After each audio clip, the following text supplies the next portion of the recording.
अभी भी कुछ इलाके बहुत लेट आ रहे हैं, अब जिस तरह बहुत सारा भी लेट आ रहे हैं, तो कोशिश किया करेंगे टाइम पे आया करें। ठीक है, टाइम के असाइनमेंट कंप्लीट कर लिए, दोनों सबमिट तो आ रही है यार, कौन सा बता है इसके विद्यार्थी में खड़े हो जाए। पहले इसका थोड़ा सा गोचू करते हैं, ठीक है, फिर उसके बाद इसको मोड़ करके देखते हैं। अच्छा, तो अब हमने लास्ट क्लास में क्या किया था कि इसका एक जनरल ओवरव्यू किया था, ठीक है, और उसके बाद हमने इसके सेक्टर पढ़े थे किस तरह से इसको लगाते करते, ठीक है। अब हम डब्ल्यूपी स्कूल इसको फॉलो करेंगे मोस्टली, इसके अंदर जो काफी अच्छे तरीके से उन्होंने बताया हुआ है, मीन्स के हम इसको यहाँ तक जो मेन चीजें हैं ना वो सारी यहाँ से कवर करेंगे जो मोस्टली यूज होती है। अच्छा, यहाँ से स्टार्ट से देते हैं, जो लास्ट क्लास में तो नहीं भी आया तो उसको भी कवर हो जाए। CSS is the language we use to style and HTML document. CSS is style before HTML animation to display. तो ये सारी बातें हम पहले कर चुके हैं। तो अच्छा, ये जो कोड है आपको निया तो नहीं लग रहा आप लोगों के लिए? आपको पता है कोड कैसे बनाना है? ये प्रॉपर्टी फॉन्ट फैमिली शायद आप लोगों ने ना देखा हो या फिर देखा हो, ठीक है, मतलब ये प्रॉपर्टी का नेम है, ये उसका वैल्यू है, तो ये सिलेक्ट कर है, ठीक है। तो इस तरह इसको परचेज लगती है।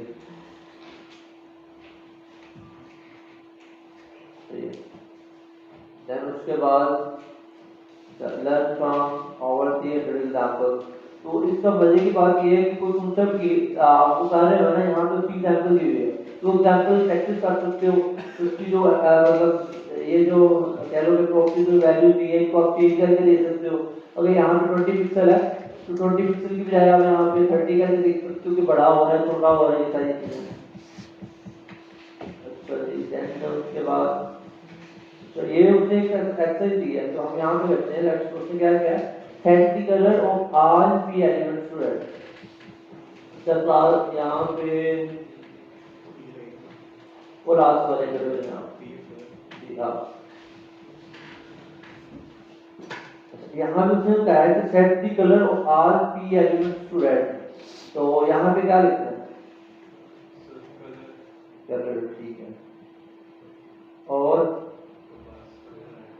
बस हो जाएगा। खोलने लगाना है यहाँ पे क्या लिखा है देखते हैं। अब लिखते हैं इसको होता है, ठीक है, देखो। अच्छा, बैठे हैं आप। अब ये देखो कि वो जो हमने डायरेक्ट ओपन की क्लिक किया था तो वो ओपन हो गई। अब देखो कि H1 का वैल्यू आपका, ठीक है, उसको हमने यहाँ पे इंटरनल CSS के अंदर H1 को गेट किया हुआ, कलर वाइट है, टेक्स्ट सेंटर है, तो टेक्स्ट अलाइन, तो मैं अगर राइट करता हूँ तो ये राइट हो जाएगा, सही है। तो अब इसको अपनी मर्जी से इसको साइड बाय डिफॉल्ट ये लेफ्ट होता है, टेक्स्ट लाइन ना, सही है। तो मतलब क्या करना है, अपनी स्कूल को पकड़ो, पहले 10 चैप्टर पढ़ करके जो जो चीजें हैं उसकी प्रैक्टिस करो, मतलब यूट्यूब से ट्यूटोरियल देखना शुरू कर दो, तो ऐसे मल्टीपल सोर्सेज से लर्निंग शुरू कर दो, ठीक है। तो ये ना जो क्लास में बता रहे हैं, तो क्लास में आपको काम देता हूँ, असाइनमेंट देता हूँ, वो आधे घंटे की होती है मतलब, ठीक है। तो हम वो भी सोचते हैं कि वो नहीं हमसे होती या हम उसका बहाना बना लेते हैं, ठीक है। तो अगर तो डेवलपर बनना है तो फिर आपने उससे काम करना जी। ये तो अगर हमने पैराग्राफ का टैग लिखा है तो अगर और कोई चीज ना लिखी जाए, इसका बैकग्राउंड कलर जैसे वो फॉन्ट साइज फॉन्ट करने में लिखी है, इसने पूरे पेज को कर दिया है कलर। तो ये जो बैकग्राउंड कलर है ये हमने बॉडी को दिया हुआ है ना, ठीक है। अब देखो कि जस्ट इसका फॉन्ट साइज पीक टैग से दिखा हुआ है, ये देखो 20 पिक्सल। अब मैं यहाँ पे ऐसा करता हूँ, इसको मैं 30 पिक्सल करता हूँ, ठीक है, तो वो बड़ा होगा। मतलब एक कॉमन सेंस माइंड पे सेंस बना रहे हैं। अगर ये बैकग्राउंड है, इसका मतलब ये है कि एक ऐसा पेरेंट एलिमेंट होगा जिसके अंदर सारे एलिमेंट हैं, चाहे वो बॉडी हो जाए चाहे वो एक डीप हो जाए, ठीक है, उसके अंदर सारे एलिमेंट। ये कॉन्सेप्ट बना लेना आप, मेन बात है कॉन्सेप्ट को सीखना है, अब उसके बाद हम चले, अब आते हैं इंट्रोडक्शन की तरफ। ये क्या कहते हैं यहाँ पे, CSS stands for cascading structure. CSS is card for HTML elements that will be displayed on screen, paper, and other media. CSS saves a lot of work. It can control the layout of multiple web pages all at once. मतलब वो कहता है कि अगर पूरी website बनाई है तो सबका जो लेआउट है वो एक फाइल के साथ CSS के साथ कर सकते हैं। It can control the layout of multiple web pages, मतलब मल्टीपल जो पेज हमने सेट किए होते हैं वेबसाइट के अंदर उनको ये चीज कर सकते हैं। CSS demo one HTML page, multiple style, that's it. चलिए, अब ये एक HTML का पेज है जी। अब मैंने 6 टूल लिए हैं कि इसको डिजाइन कर दो अपने साथ। अब हर एक को CSS आती है, हर एक का माइंड डिफरेंटली वर्क करता है, ठीक है। तो उसके माइंड में जैसे डिजाइन आया वो उससे वैसे, अगर उसको पहला स्टूडेंट उसने ऐसे बना दिया। अब देखो कि उसने क्या किया, welcome to my home page को ऊपर ले गया, सही है।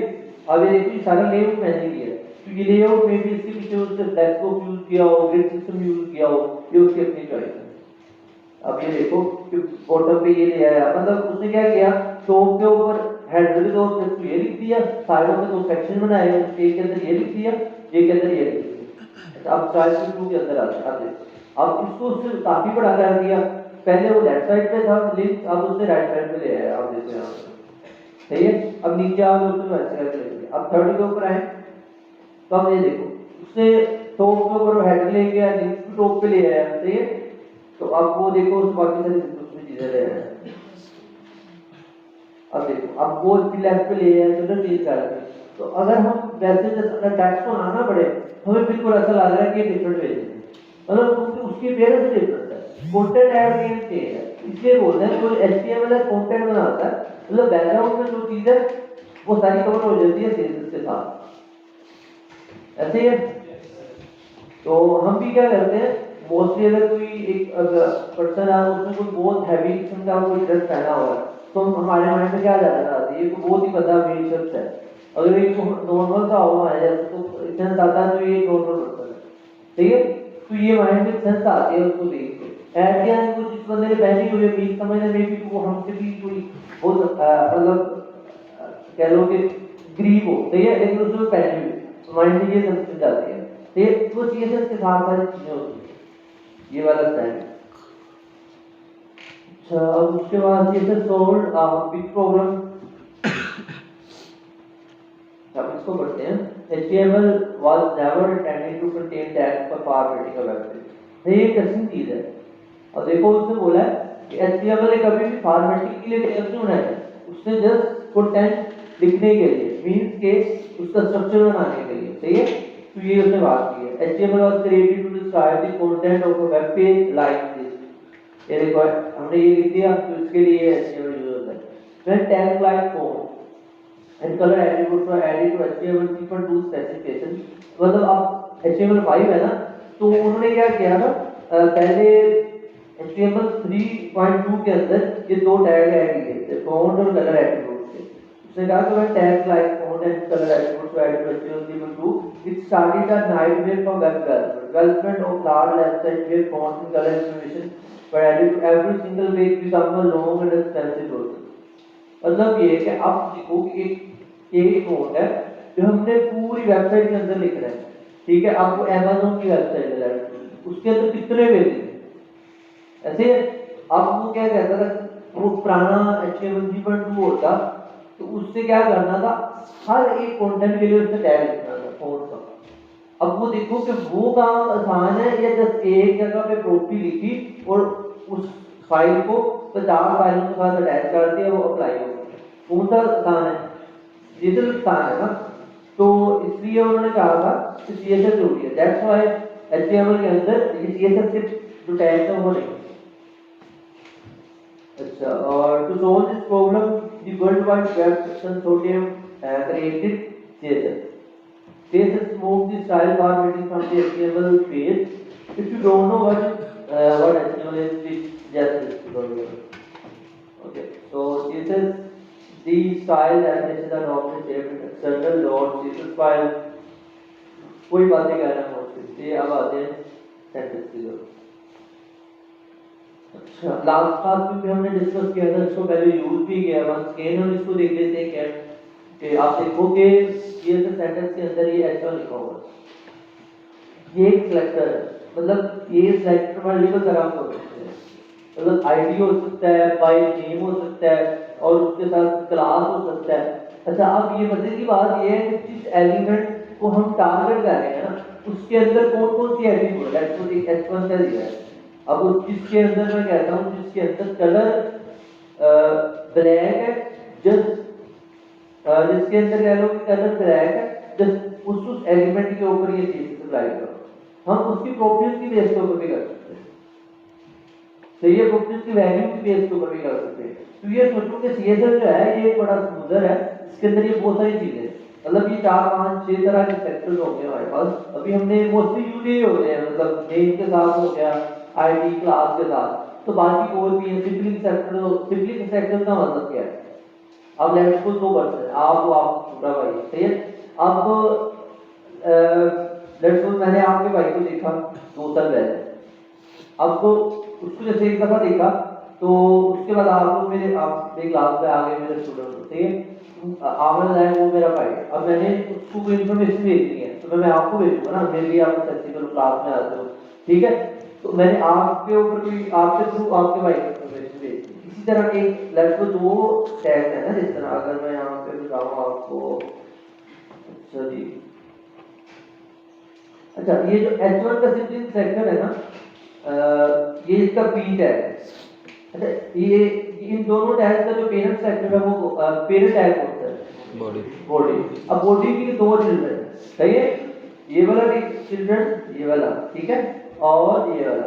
अगर ऐसे भी चीज अप्लाई कर सकता हूँ कि ये जो H1 टैग है ना, अगर इसका जो बाद मतलब इसके जो बाद सिबलिंग आएगा उसके ऊपर चेस्ट अप्लाई कर दो, इससे जो पहले आएगा उसके ऊपर चेस्ट अप्लाई कर दो, अगर इसके जो पहले आएगा जो उसके आगे वाला उसके ऊपर कर दो। तो मेरे बात या मतलब मैं कह देता हूँ, आप तो कजन है उसको जानते हैं, मैंने कहा उस कजन को इन्फॉर्मेशन दी, आप मैंने आपको बोला कि अपने कजन को इन्फॉर्मेशन दे दी, मैंने आपको भेजी। अब वो आपका कजन हो रहा है, ठीक है, आपका एक और कजन है आपके साथ कह रहे हैं, वो हो जाता है, आप उसको इन्फॉर्मेशन दी, उसने आगे उसको दी, ठीक है। अब ये देखो कि लेट्स सपोज ऐसे बात है, अब उसके बाद अब ये H1 का टैग है, मैं कहता हूँ कि इसका जो थर्ड सिबलिंग है इसको इसके ऊपर चेस्ट अप्लाई कर, ठीक है, मतलब इसको सेट किया, इसको टारगेट करके इसका जो थर्ड एलिमेंट है इसको चेस्ट अप्लाई कर दिए, उस तरह से इसके अंदर, मतलब आपके माइंड में क्लियर होना चाहिए कि कौन कौन सी टेक्निक है जिनके साथ हम चेस्ट अप्लाई कर सकते हैं।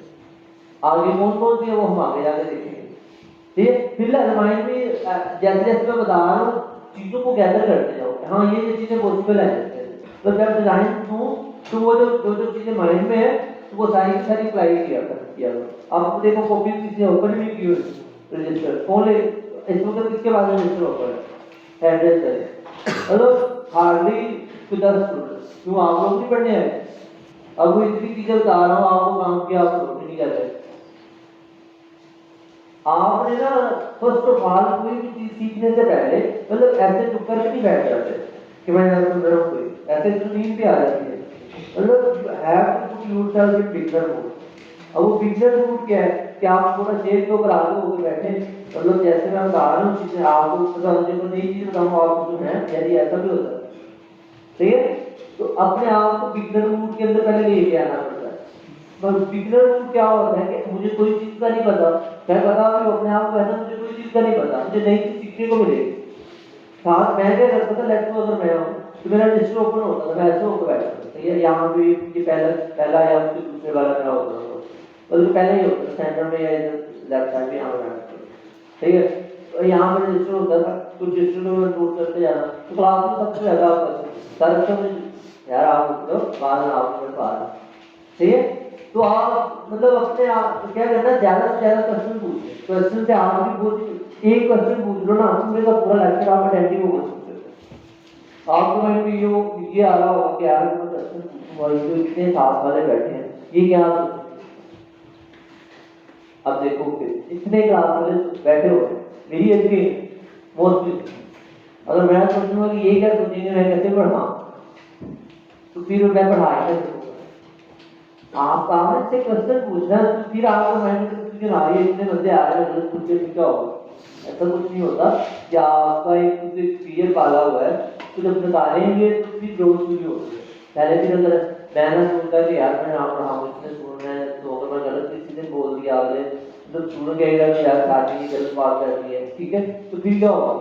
वो एक फियर होता है माइंड में यार, उसको निकालना होता है, सही है। तो ये चीज आपने माइंड में रखनी है। तो रजिस्टर ओपन किया करो यार, जो बात बताता हूँ उसको थोड़ा सा नोट किया करो, ये बातें आपको कहीं मिलनी नहीं है, ये मैं आपको बताता हूँ। आप कोडिंग सीख लोगे, लेकिन जो काम की बातें जो एक डायरेक्शन वाली होती हैं वो बहुत कम मिलती हैं आप कि व्हाट टू हैव, ठीक है। अच्छा, अब हम आगे आते हैं यहाँ पे। दो कलर है जो बाद में ऐड किया हुआ है, ओवरराइड हो जाएगा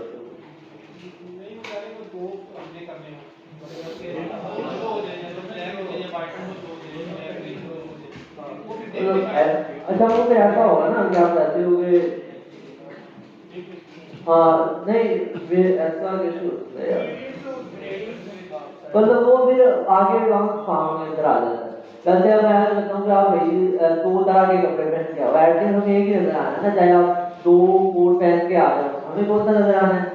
बाहर वाला है। और वैसा करो कि दो कोट है, एक काफी महंगा है, तो आपने वो पहले वो पहन लिया, फिर ऊपर पहन लिया, आपने ये सोचे गया तो महंगे वाला वो बाहर नजर आएगा तो खराब ना हो जाएंगे, तो आपने उसके ऊपर एक और पहन लिया। नहीं वो मैं आपकी बात समझ गया हूँ, जिससे आप ये देखो यहाँ पे वाइट है, यहाँ पे डिफरेंट कलर है, तो ये मैं आपकी बात समझ गया।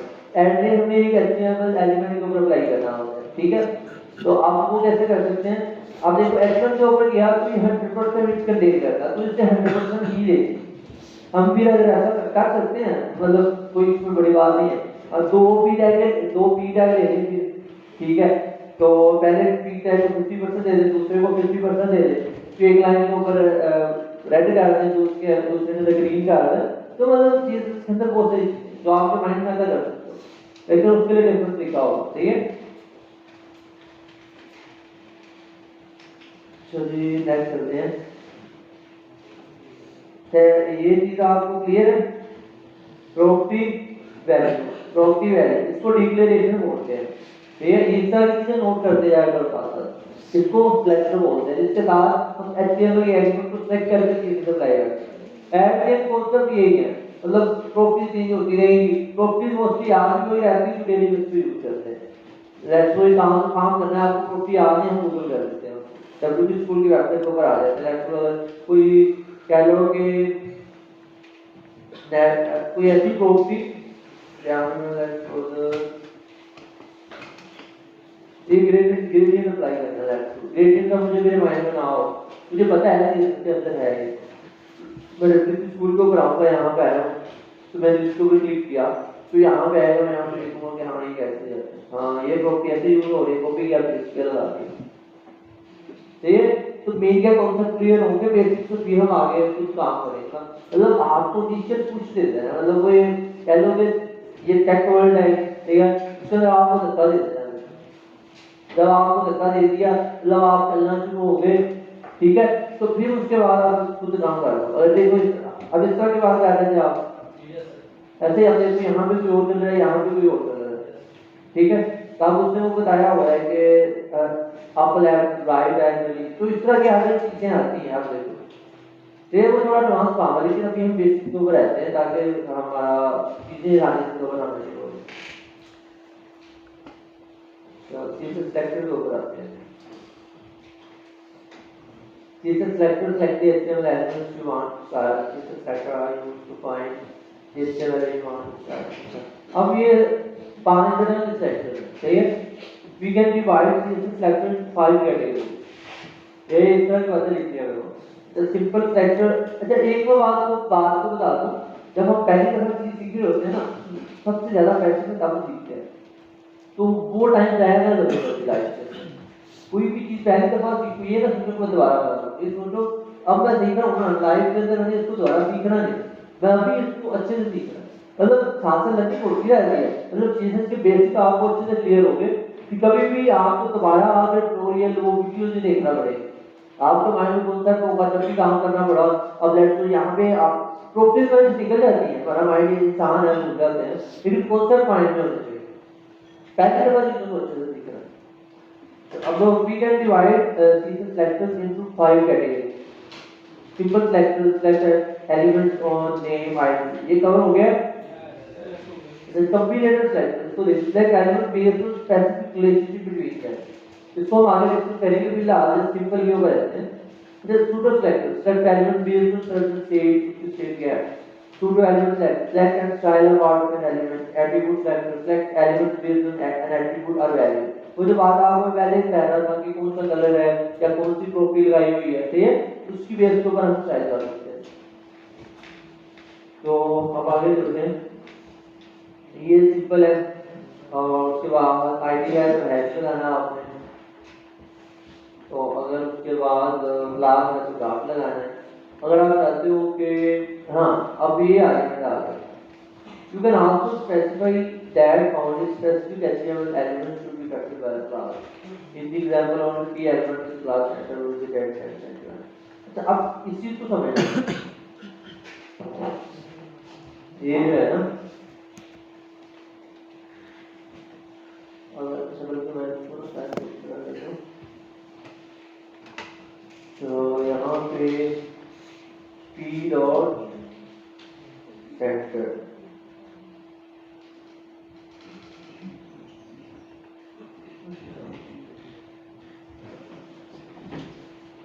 यहाँ पे आप देखो कि इसमें क्या लिखा हुआ है कि यहाँ पे देखो कि मल्टीपल हमारे पास है क्लासेस, ठीक है, p एलिमेंट है और h1 दोनों वो क्लासेस जो है सेंटर दी हुई है।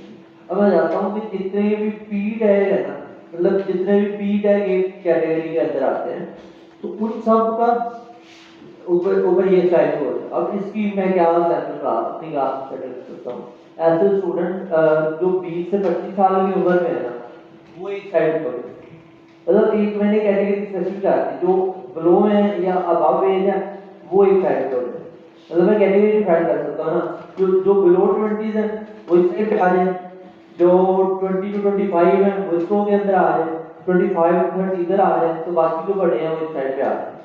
ठीक है, वो कैटेगरी डिफाइन हो गई है किस कैटेगरी। अब मुझे पता होगा कि हाँ ये वाले स्टूडेंट वो आईसीएस वाले जो है वो बैठे हुए हैं, तो ये जो है तकरीबन यूनिवर्सिटी ग्रेजुएट्स जो भी हो रहे हैं या जिन्होंने इंस्टीट्यूट होना है, ठीक है, तो अब ये जो ग्रेजुएट हो चुके हैं तो मेरे माइंड में अब कैटेगरी आ जाएगी कि हाँ उस लिहाज से मैं देखूंगा कि इस कैटेगरी के बंदे एक्टिव हैं, इस कैटेगरी के एक्टिव हैं या उस कैटेगरी के एक्टिव हैं। मोस्ट प्रोबेबली वो जो उस कैटेगरी के अंदर बैठे होंगे वो ज्यादा एक्टिव होंगे, क्योंकि मतलब शुरू में क्यूरियोसिटी बहुत ज्यादा होती है, हाँ ये नई चीजें कैसे हो रही है, ठीक है। तो ये कैटेगरी डिफाइन करनी है p डॉट सेंटर का नाम। The heading will not be affected। अच्छा अब आते हैं आगे। उसके बाद एक क्लास नेम के not start with the number, ये माइंड रखना। क्लास नेम के not start with the number और एन आईडी नेम के not start with the number. अच्छा मेरी बात सुनो, ये जो आईडी है ना, अपने दो एलिमेंट्स की सेम नहीं थी। एक स्टूडेंट था उसने मुझे टेस्ट किया और उसने सारे ये कैप्चर लोग कर, जब आपने चेक कर रहा था तो वहां पे एरर आ रहा था, मल्टीपल आपने टेस्ट को सेम आईडी दी हुई है, ठीक है। वो स्टूडेंट कह रहा था ये टेस्ट करके भाई आईडी को तो बताओ जरा। वैसा तो नहीं है कि आप नेम और आपका आईडी है वो किसी और बंदे के पास भी होगा, ठीक है। तो ये हाँ तो वो बैकएंड पे आप देखो ना, यहाँ पे आईडी लगाई है, तो ब्राउज़र ने जब समझना है ना, उसको ये समझना है कि आईडी एक बंदे की एक होनी चाहिए, मतलब मल्टीपल लोगों की सेम नहीं होनी चाहिए। अच्छा उसके बाद ये जो क्लास सेक्टर, अच्छा अब ये जो है ना static, universal selector static like all HTML elements on this page. अगर आपने स्टैटिक लगा दिया ना एक पेज के अंदर, इसका मतलब ये है कि जितने एचटीएमएल के एलिमेंट्स हैं ना सबको उससे सिलेक्ट कर लेना है, हर एक को उससे सीरीज अप्लाई करना है। टेक्स्ट सेंटर कलर ब्लू, अब इसकी क्या एग्जाम्पल है, आप देखो कि यहाँ पे H1 P वाला ये वाला, अब उसने स्टेरिक लगाया, तो मतलब ये जितने भी एलिमेंट्स हैं, ठीक है, उसने सबको सिलेक्ट कर दिया, उसने बॉडी को भी सिलेक्ट कर लिया, ठीक है। तब क्या किया कि सबको सिलेक्ट कर लिया, उसके ऊपर ये वाली चीज अप्लाई कर दी। स्टेरिक का मतलब ये है कि हर एलिमेंट को सिलेक्ट कर लो। हाँ, यूनिवर्सल सेक्टर बोलते हैं क्या, ट्रिपल सेक्टर अभी तो मैंने नाम बोला ही है, स्टेरिक। अच्छा, इसको स्टेरिक बोलते हैं ना, मतलब चार को स्टेरिक बोलते हैं, स्टेरिक सेक्टर, सही है जी। बॉडी में और स्टार में डिफरेंस क्या दोनों में? बॉडी सिर्फ एक एलिमेंट है, मतलब जिस तरह हम किसी एक टीम को सिलेक्ट करते हैं, या मतलब एक H1 P को टैग को सिलेक्ट किया, उसके अंदर जितने भी एलिमेंट्स और आएंगे उन सबको कैसे आता है। मतलब बॉडी का मतलब ये है कि वो एक पेरेंट एलिमेंट है, जितने चिल्ड्रन सबके ऊपर अप्लाई होते हैं। स्टैटिक का मतलब ये है कि HTML पेज के अंदर जितने हैं उसमें बॉडी भी आ जाता है, कुछ एलिमेंट भी आ जाते हैं, क्योंकि अब वो तो ऊपर मेटा टैग वाले हैं। अच्छा, अब ये जो कह लो कि हेड वाले हैं, इनकी तो शो ही नहीं ना होती, तो बॉडी वाली है ना, तो उसमें जितने एलिमेंट्स है वो वहां पे शो होंगे। मतलब कॉन्सेप्ट देखना है, स्टैटिक का मतलब हर एक एलिमेंट, बॉडी का मतलब ये है कि सिर्फ एक एलिमेंट, ठीक है, समझ रहे हो बात को। चलिए, उसके बाद यहाँ पे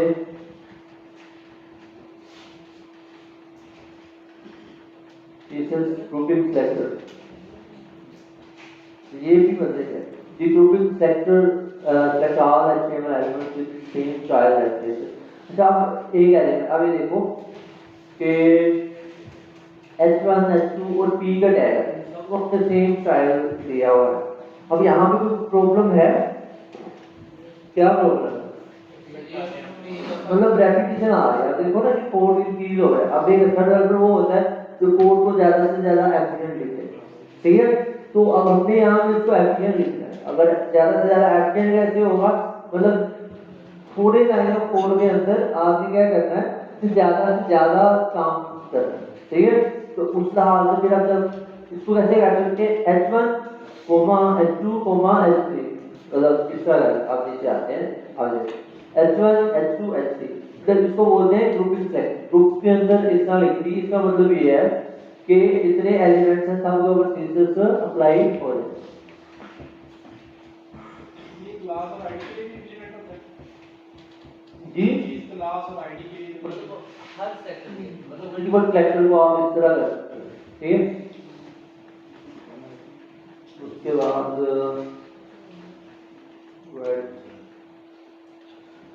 आप ये सिंपल सेक्टर के अंदर ये आ जाता है, मतलब head ID class the element dot class static sector element P div of P, मतलब जो कह लो कि आ जाता है हमारे पास वो टू ऐड। इसका कंफ्यूजन तो नहीं है किसी को, अगर when a browser reads the style sheet it will pass an HTML token code to information। External को आप एक्स्ट्रा लगाना है, लिख कर देते हैं। और उसके बाद हमारे पास do not add a space between the property value 20 and the unit pixel। मतलब अगर आपने ये करेक्ट है और ये वाला एग्जैक्ट है, मतलब 20 पिक्सल अगर आपने किसी का मार्जिन लेफ्ट दिया या फोन दिया, अच्छा लेफ्ट मार्जिन की जहाँ पे मार्जिन लिखना है ना, तो वहाँ पे बीच में स्पेस लाना, जहाँ पे भी आप कुछ लिखना है, तो मतलब ये दो प्रॉपर्टीज बन गई, ऐसे नहीं लिखना। टर्टल सेंसेस की बात आ गई, इनलाइन सेंसेस की बात आ गई, ये सारी हो चुकी है। मल्टीपल स्टाइल शीट्स, अच्छा मल्टीपल स्टाइल शीट्स है तो सबके अंदर एक चीज अप्लाई करनी, सारी बातें कर लेना। अच्छा, कास्केडिंग होता है, तो इस चीज को हम डिस्कस करते हैं कि लास्ट क्लास में डिस्कस किया था कि सबसे ज्यादा किसकी होती है, उसके बाद अच्छा, अब यहाँ पे एक चीज कंफ्यूजन है, तो इसी को क्लियर करता हूँ कि एक्सटर्नल मैंने इसलिए बताया कि मोस्ट प्रोबेबली हम क्या करते हैं उसको अच्छा, जो इनलाइन है ना उसकी सबसे पहले होती है, वो क्यों? अब सबसे पहले मैं इसकी सैंपल आपको इस तरह देता हूँ कि एक मिनट यहाँ पे मैं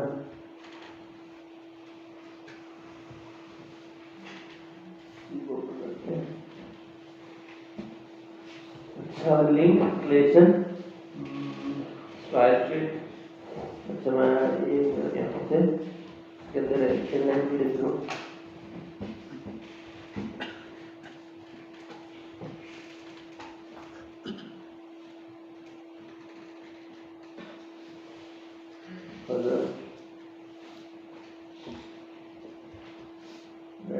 और उसके बाद